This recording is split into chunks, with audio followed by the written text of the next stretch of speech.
구약성경 사사기 3장입니다. 구약성경 사사기 3장 7에서 11절까지의 말씀입니다. 사사기 3장 7절에서 11절까지의 말씀입니다. 제가 한 절 여러분이 한 절 교독하고요. 11절은 한 목소리로 읽도록 하겠습니다. 하나님의 말씀입니다. 이스라엘 자손이 여호와의 목전에 악을 행하여 자기들의 하나님 여호와를 잊어버리고 바알들과 아세라들을 섬긴지라.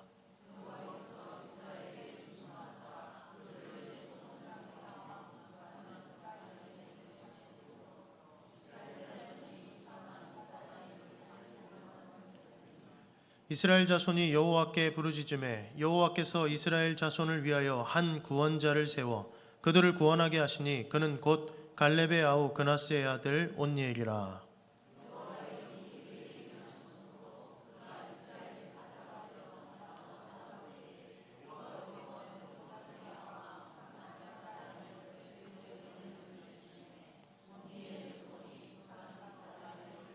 함께 읽습니다.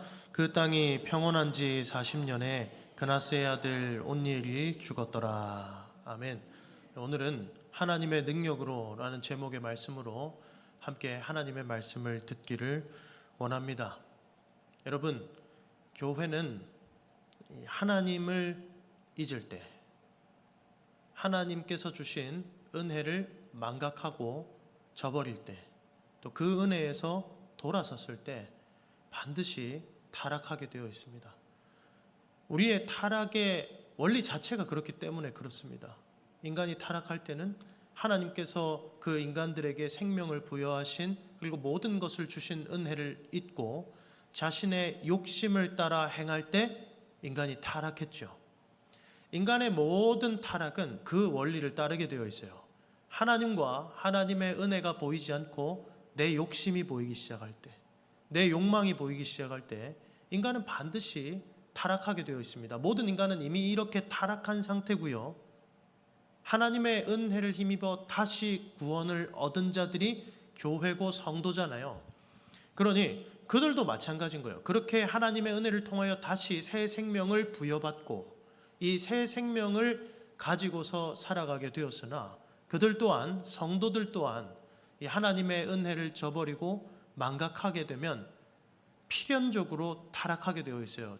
저와 여러분 모두 우리의 힘으로 이 영생을 누리며 살아가는 것이 아닙니다.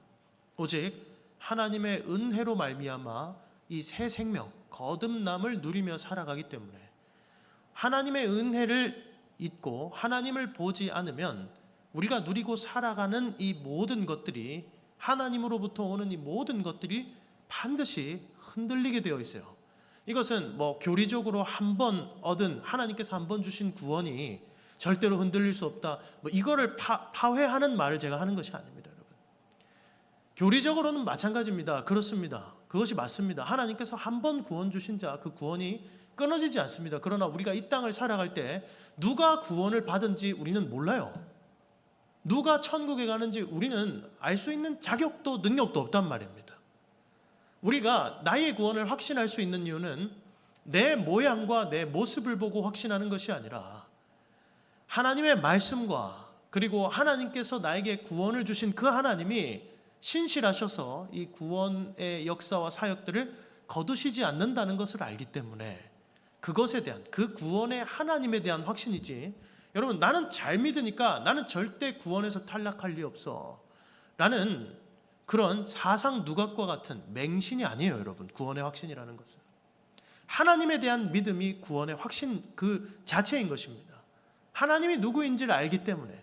그러니까 무슨 말인지 아시겠어요? 구원의 확신 또한 하나님을 알고자 하고 하나님을 바라보고 하나님을 망각하지 않는 자에게 더 충만하게 있는 것이란 말입니다. 하나님을 보지 않으면서 자신의 삶을 합리화하면서 나는 구원받은 자니까, 이것은 하나님이, 구원의 하나님이 기뻐하시는 일이 아니에요. 그들에게 구원이 있는지 없는지 저는 모릅니다. 여러분, 우리도 다 몰라야 돼요. 그래서 사도들도 여러분 신약에 보면 구원에 대해서 한번 구원받은 자가 구원을 끝까지 받는다는 그 교리를 견지하지만 이 구원이 완성되지 않은 것처럼, 받지 않은 것처럼 이 삶의 태도와 자세를 살아가는 것입니다. 그리고 그렇게 권면하는 것입니다, 여러분. 우리는 우리 신앙에 있어서 그러한 균형이 필요하겠습니다. 교회 역사를 봐도 마찬가지입니다. 교회 역사에 하나님께서 그들을 향해 주신 은혜를 잊어버리고 그들의 욕심을 교회에 투영하기 시작할 때 교회는 반드시 타락했고요. 그것이 바로 중세교회였습니다. 중세교회 가운데도 하나님 여전히 은혜를 주셨지만 그럼에도 불구하고 그들은 세상의 힘과 결탁하여 세상의 방법대로 자신들의 욕심을 채워나가는 신앙생활을 하기 시작합니다. 그러니 교회가 한도 끝도 없이 타락하는 거예요. 그 타락의 절정에는 면죄부 등등 십자가 전쟁, 십자군 전쟁이죠. 십자군 전쟁과 같은 그러한 일들이 있는 거예요. 그런 헛짓거리들이 있는 것입니다. 여러분, 주님께서도 말씀하시죠. 우리의 전쟁은 칼의 싸움이 아니에요. 그런데 교회가 대놓고 칼 들고 싸우는 것입니다. 무슨 말인지 아시겠어요? 여러분, 교회는 세상의 힘과 자기 욕심으로 싸우는 것 아닙니다. 교회는 그런 것 채우라고 교회에다가 사람 붙여주시고 물질 붙여주시고 힘 있는 자 붙여주시고 그러는 거 아니에요, 여러분. 교회는 오직 하나님을 바라보게 하고 영혼을 구원하는 일과 그 영혼들로 하여금 하나님을 바라보게 하고 하나님을 예배하는데 하나님께서 주신 모든 힘을 써야 되는 줄 믿으시기 바랍니다. 교회에게 주신 모든 힘은 그렇게 써야만 하는 것입니다. 어쨌든 하나님을 바라보지 않는 교회는 반드시 타락하게 되는데 여러분, 이것을 예수님의 비유를 통해서도 딱 볼 수가 있어요. 그 원리를 딱 볼 수 있는 비유가 뭐냐면 대표적으로 잃어버린 아들을 되찾은 아버지 비유가 있습니다. 그때 둘째 아들을 우리는 탕자라고 부르지 않습니까? 그 탕자가 아버지로부터 오는 모든 것들을 자기 것과 같이 누리고 있는 상태였어요. 그런데 아버지에게서 오는 것들을 바라보지 않고 망각해버리고 저버리고는 자기의 욕심을 따라 행동했을 때 그 결과가 어떻든가요? 아버지 유산을 미리 받아서 세상에 나가서 흥청망청 다 써버리고 결국은 종노릇하는 것입니다. 종노릇할 수밖에 없는 거예요. 여러분, 그렇기 때문에 교회에게 반드시 교회가 언제나 견지해야 되는 신앙의 자세가 있는데 하나님을 바라보는 것입니다. 그리고 하나님의 은혜를 기억하는 것입니다. 여러분, 그러라고 예배도 하고 성찬도 하는 거예요. 나의 의를 기억하고 나의 공로를 쌓으라고, 나의 종교적 체험과 경험들을 쌓아놓으라고 여러분, 이 예배와 여러 섬김들이 있는 것이 아닙니다. 성찬을 제정하실 때 주님께서 이것을 기념하라 그래요. 이 기념하라는 뜻은 기억하라는 뜻입니다. 이것을 기념함으로 눈으로 보면서 주님께서 우리에게 어떤 은혜를 주셨는지 기억하라는 거예요. 하나님의 은혜를 잊은 성도들에게 소망은 없습니다. 하나님의 은혜를 잊은 성도들에게 하나님은 언제나 하나님의 은혜를 기억하는 곳으로 돌아오라고 하세요. 여러분, 우리 삶을 한번 돌아봐야 되겠습니다. 우리의 모습을 돌아봐야 되겠습니다. 너나 할 것 없어요. 그냥 나만 돌아보면 돼요. 나는 과연 하나님의 은혜를 얼마나 다시 바라보고 있는가? 나는 내 욕심을 따라 행하고 있는 것은 아닌가? 내 욕심을 따라 쌓아놓은 나의 의나 다른 재물들을 추구하고 있는 것은 아닌가? 한번 돌아보아야 되겠습니다. 그리고 제가 앞서 말씀드린 이 원리에 따라서 그대로 타락한 모습을 보여주고 있고 오늘 하나님께서 사사 온니엘을 통해서 다시금 이스라엘을 구원하시는 이야기가 저와 여러분들이 읽었던 사사기 3장의 말씀입니다. 그리고 이 말씀을 통해서 저와 여러분들에게 주시고자 하는 메시지를 좀 세 가지로 정리해서 들어보기를 원합니다. 우리가 이 말씀을 통해서 첫 번째로 알 수 있는 사실이 있습니다. 그것은 무엇이냐면 앞서 말씀드린 대로 하나님을 잊은 교회는 세상에서 반드시 종노릇하게 되어 있다라는 사실입니다. 저와 함께 7, 8절을 읽어보도록 하겠습니다. 7, 8절 띄워주시기 바랍니다. 시작. 이스라엘 자손이 여호와의 목전에 악을 행하여 자기들의 하나님 여호와를 잊어버리고 바알들과 아세라들을 섬긴지라. 여호와께서 이스라엘에게 진노하사 그들을 메소보다미아 왕 구산 리사다임의 손에 파셨으므로 이스라엘 자손이 구산 리사다임을 8년 동안 섬겼더니. 아멘. 여러분, 7절에 보니까 뭐라고 돼 있냐면요, 이스라엘 자손이 여호와의 목전에 악을 행했는데, 하나님의 눈앞에서 악을 행하기 시작하는데 자기들의 하나님 여호와를 잊었다라고 얘기해요. 여기서 잊었다라는 것은 단순히 까먹었다라는 걸 말하는 것이 아닙니다. 까먹은 것이 아니라 하나님을 저버렸다. 그들의 머리로는 하나님을 알고 있으나 하나님께로부터 완전히 등을 돌린 상태, 그것을 말하는 것입니다. 하나님을 잊은 이 교회, 이 이스라엘에게 하나님이 벌을 주시죠. 바로 세상의 종노릇하게 하시는 거예요. 여러분, 교회도 하나님의 은혜를 계속 잊잖아요. 그리고 하나님의 은혜를 잊은 자들이 더 많아지잖아요. 교회는 세상의 종노릇하게 되어 있습니다. 그리고 교회가 세상의 종노릇하는 것에 그 시작점과 증거로서 강단이 타락하고 예배가 타락하게 되어 있어요. 이 강단에서 하나님의 말씀이 전해지지 않고 헛된 일들이 일어납니다. 그리고 세상의 교훈들이 여기서 전해지기 시작해요. 그 타락한 강단의 말씀을 듣고 있는 성도들이 함께 타락하게 됩니다. 세상의 문화들이 교회에 쏟아져 들어오게 됩니다.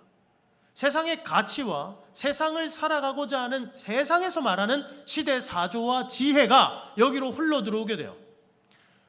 교회가 말하는 참된 지혜를 세상에 비추는 것이 아니라 교회가 빛을 잃으니까 세상에 가짜 빛이 들어오기 시작하는 거예요. 그럴수록 교회는 화려해지게 되어 있습니다. 이 밤에 비춰지는 저 네온사인들처럼 말입니다. 어둠 가운데 우리가 어두우니까 이것저것 화려한 조명들을 갖다 붙여서 너무나도 화려하게 교회를 막 꾸며놓는 듯이 보일 수 있겠습니다. 그러나 여러분, 해가 뜨면 아무것도 아니에요. 햇빛 앞에서는 그것은 빛이 아님을 깨닫게 됩니다. 주 안에서 사랑하는 성도 여러분, 교회가 빛을 잊지 않을 수 있는 방법 다른 거 없어요. 하나님을, 여호와 하나님을 기억하는 것입니다. 하나님을 바라보는 것입니다. 이스라엘이 여러분 하나님을 몰라서 있는 게 아니에요. 이 직전 세대는 여호수아와 함께 가나안 땅에 들어온 세대입니다, 여러분. 그 전 세대는 모세와 함께 홍해를 건너고 광야에서 만나와 메추라기를 먹었던 세대입니다. 어떻게 이들이 하나님의 은혜를 잊을 수가 있겠어요? 머리로는요. 알고 있다니까요.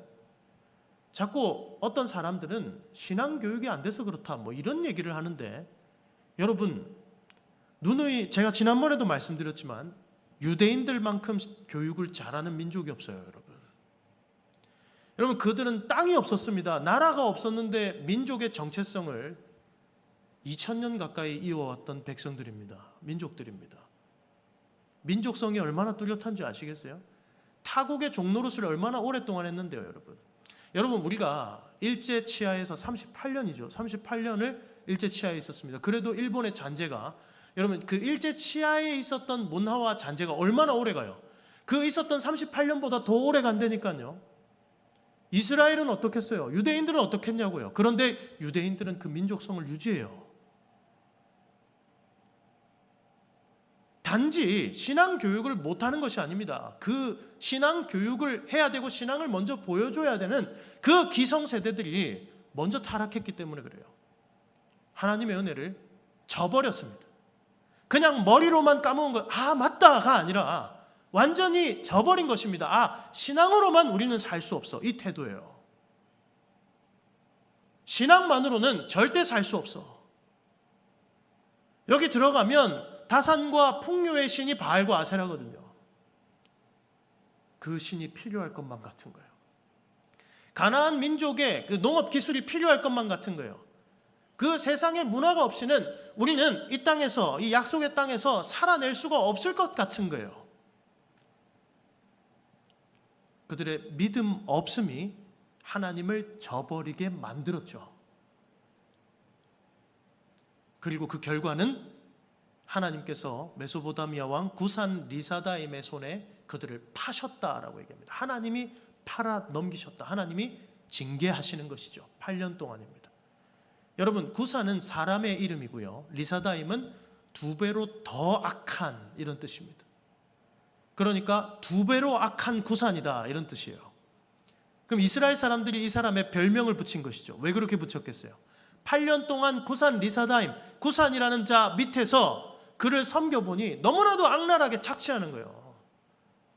마치 일본 사람들이 우리나라를 착취했듯이 그렇게 착취해 가니까 이스라엘 사람들이 후에 리사다임이다 붙이는 거예요. 두 배로 더 악한 자다. 얼마나 악랄했으면. 그러니까 이 8년의 시간이 그들에게 얼마나 고통의 시간이었는지 아시겠죠. 주 안에서 사랑하는 성도 여러분, 우리 교회가, 그리고 우리 한국 교회가 이 이스라엘과 같이 되는 일이 없기를 주님의 이름으로 바랍니다. 하나님의 은혜를 기억해야 되겠습니다. 하나님의 은혜를 저버리지 않아야 되겠습니다. 하나님의 은혜가 무엇인지 날마다 세워보아야 되겠습니다. 그러려면 말씀과 기도밖에 없어요. 말씀과 기도가 없이 어떻게 하나님의 은혜를 우리가 날마다 다시 체험하고 기억하며 돌아보며 살 수 있단 말입니까? 세상에서는 끊임없이 세상의 지혜가 우리한테 쏟아지는데요, 하나님의 은혜를 더 많이 부어넣지 않으면 우리가 어떻게 버티겠어요? 그렇게 하나님의 은혜를 기억하는 하나님의 백성 되기를 주님의 이름으로 축복합니다. 우리가 말씀을 통해서 두 번째로 알 수 있는 사실이 있습니다. 그럼에도 하나님은 우리의 신음에 즉시 반응하실 정도로 우리를 사랑하신다라는 사실입니다. 저와 함께 말씀을 읽겠습니다. 9절입니다. 시작. 이스라엘 자손이 여호와께 부르짖음에 여호와께서 이스라엘 자손을 위하여 한 구원자를 세워 그들을 구원하게 하시니 그는 곧 갈렙의 아우 그나스의 아들 온니엘이라. 아멘. 이스라엘 자손이 여호와께 부르짖음에.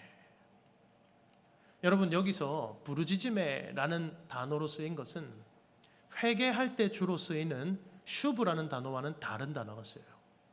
그러니까 이스라엘이 온전히 회개한 걸 의미하는 것이 아닙니다. 힘들어서 신음하는 거예요. 힘들어서 일단 부르짖고 보는 거예요. 그들의 삶은 여전히 피폐하고 우상은 여전히 옆에 있으나 일단은 그래도 하나님을 찾아보는 것입니다. 그런데요, 하나님은 기다렸다는 듯이 뭐라고 되어 있어요? 부르짖음에 여호와께서 이스라엘 자손을 위하여 구원자를 세웠다. 예비하고 계신 것이죠. 마치 하나님의 태도는 너희 나한테 기도하기만 해, 나를 찾기만 해, 그럼 내가 도와줄게, 이런 것 같아요. 왜 그러실까요? 여러분, 수백 번 강조해도 부족합니다. 하나님은 하나님의 백성을 사랑하십니다. 하나님은 우리를 사랑하십니다. 이것은 아무리 강조해도 부족하지 않은 것입니다. 하나님이 이 백성을 얼마나 사랑하시는지 이 말씀을 통해서 힌트를 딱 가질 수 있어요. 알 수 있는 거예요. 여러분, 우리의 기도가, 모든 기도가, 우리의 모든 신앙의 고백과 행동이 어떻게 온전해요? 신학을 하면 여러분 교리적으로 막 성경을 연구하고 교리를 연구하고 이렇게 하잖아요.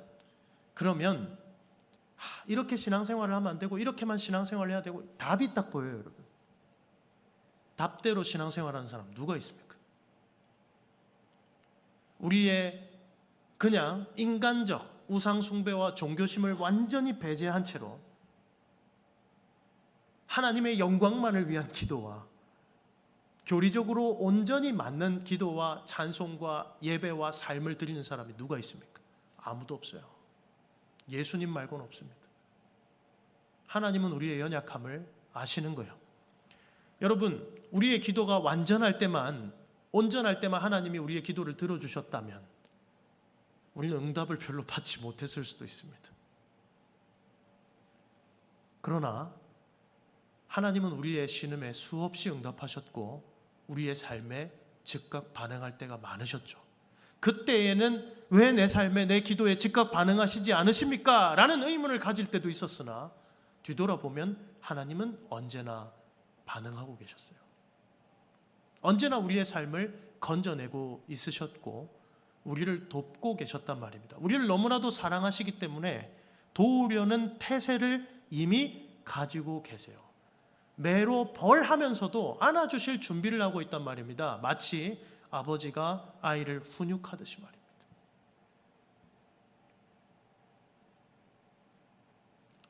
어릴 때 딱 한 번 기억이 있습니다. 그 이후로는 기억이 없는 거긴 한데 저는 아버지한테 엄청 두드려 맞고 자랐어요. 제가 대학생이 되면서 저희 집이 이사 갔는데 저희 집이 이사 갈 때 아버지가 저에게 쓰던 매를 제가 뒷산에 갖다 버렸습니다. 매가 얼마나 두꺼운지 진짜 이만해요. 이게 한 규빗이거든요, 여러분. 이 손끝에서 성경에서 이걸 규빗이라 그럽니다. 딱 굵기도 이만해요. 대나무인데 대나무 속이 그렇게 꽉 차 있는지 몰랐어요. 그냥 무게를 들어서 이렇게 내리기만 해도 아파요. 그런 걸로 얼마나 맞았는지. 그런데 어릴 때 아버지한테 호되게 혼이 나고 되게 어릴 때입니다. 아버지가 한번 안아주셨던 기억이 있어요. 자식을 바른 길로 인도하기 위해서 매를 들어 징계하기는 하나 아버지는 아들을 사랑하죠. 인간은 그 사랑하고 훈육하는 방식에 100% 온전함이 없을 수는 있겠습니다. 그러나 우리 하나님 아버지는 그렇지 않습니다. 믿으시지요? 우리 하나님 아버지의 훈육과 징계는 그 훈육과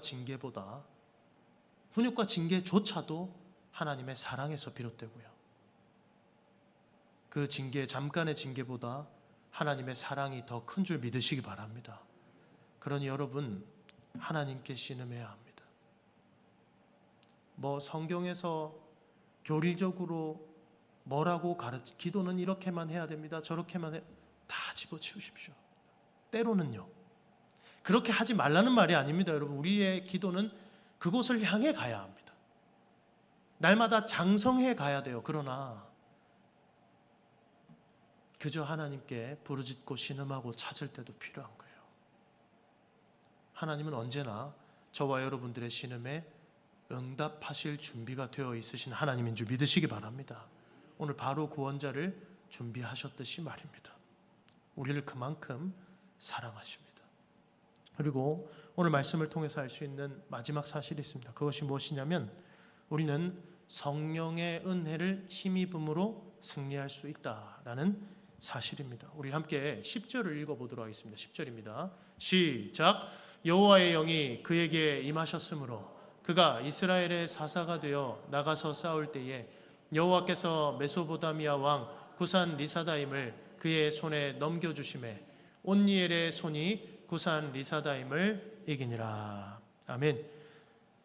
첫 부분부터 온니엘에 대해서 뭐라고 설명하고 있냐면요, 여호와의 영이 그에게 임하셨으므로 성령께서 그에게 임하셨다라고 얘기하고 있어요.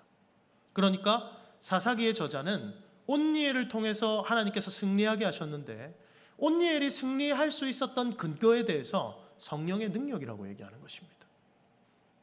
주 안에서 사랑하는 성도 여러분, 오늘 이 말씀은 저와 여러분들에게 이걸 알려주고 있는 거예요. 성도의 삶에서의 승리의 비결은 성령의 능력을 힘입는 것 밖에는 없는 줄 믿으시기 바랍니다.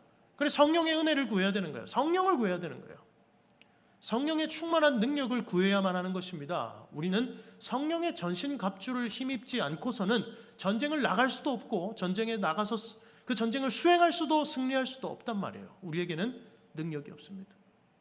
혈과 육에 속한 싸움이 아니기 때문에, 영적인 싸움이기 때문에, 이들이 세상의 종노릇하게 된 것도 영적인 싸움에서 패배한 것이기 때문에 하나님을 믿는 믿음을 저버렸잖아요. 영적인 싸움이 안 되는 거예요.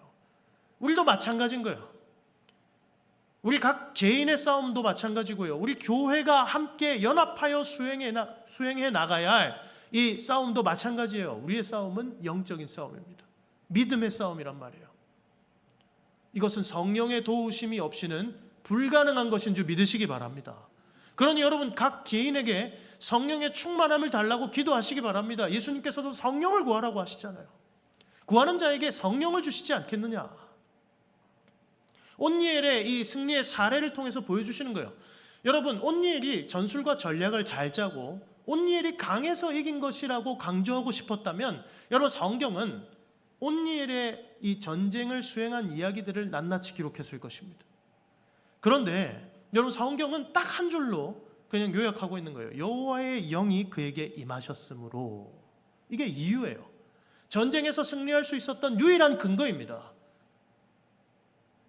그러니 여러분, 우리 각 개인에게도 그것을 구해야겠지만 우리 성북교회 공동체 가운데도 우리의 모임 가운데에 날마다 성령의 충만하신 은혜가 임하기를 기도하시고 구하시기를 바랍니다. 그때 승리할 수 있어요.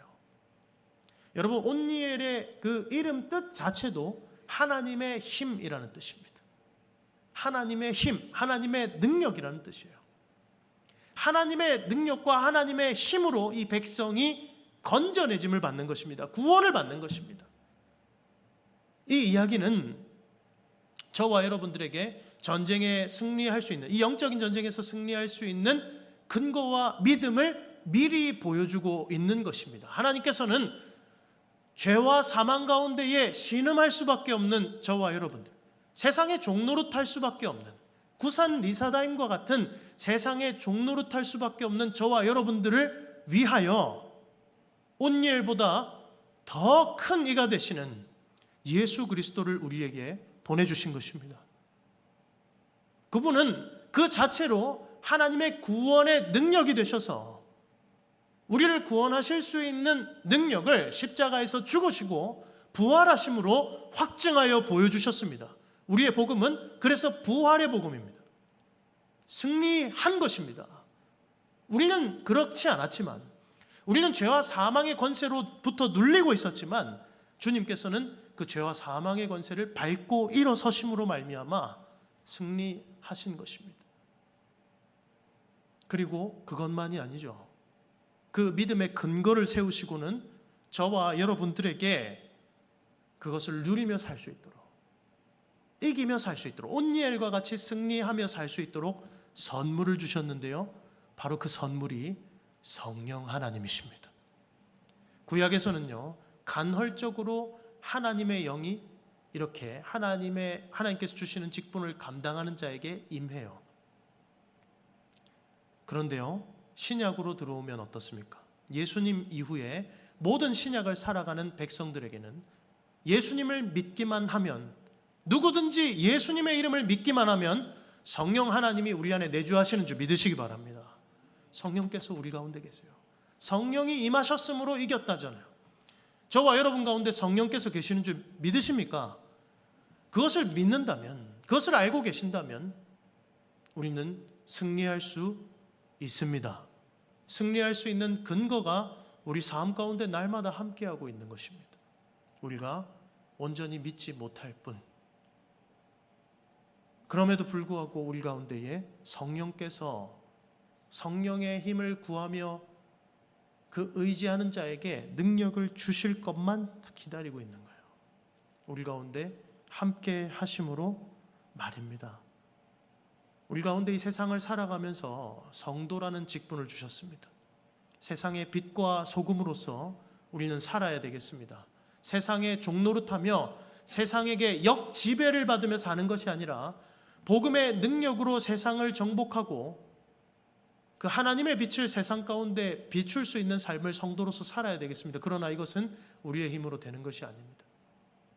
그러니 우리는 성령께서 우리 가운데 충만히 임하시기를 구해야 되겠습니다. 그리고 여러분, 우리 교회 안에서도 주님의 몸된 교회를 잘 세워나가도록 하기 위하여 하나님께서는 직분을 주셨죠. 목사와 장로와 집사 그리고 권사, 이 직분을 감당하는 데 있어서도 온니엘이 사사의 직분을 성령의 능력을 힘입어 감당했듯이 이 직분을 우리가 감당하는 데 있어서도 성령의 능력이 필요한 줄 믿으시기 바랍니다. 그러니 여러분, 우리의 싸움은 우리의 능력과 우리의 힘으로 하는 것이 아닙니다. 오직 하나님께서 우리에게 주시는 하나님의 힘과 하나님의 능력으로 하는 것인 줄을 믿으시기를 바랍니다. 그리고 그것은 예수 그리스도를 믿는 믿음 안에서 성령을 통해서만 주어진다라는 사실입니다. 우리에게 주어진 모든 믿음의 싸움들을 성령의 충만하신 능력을 힘입어 이겨나갈 수 있는 저와 여러분 되기를 주님의 이름으로 축복합니다. 함께 찬송하겠습니다. 찬송가 183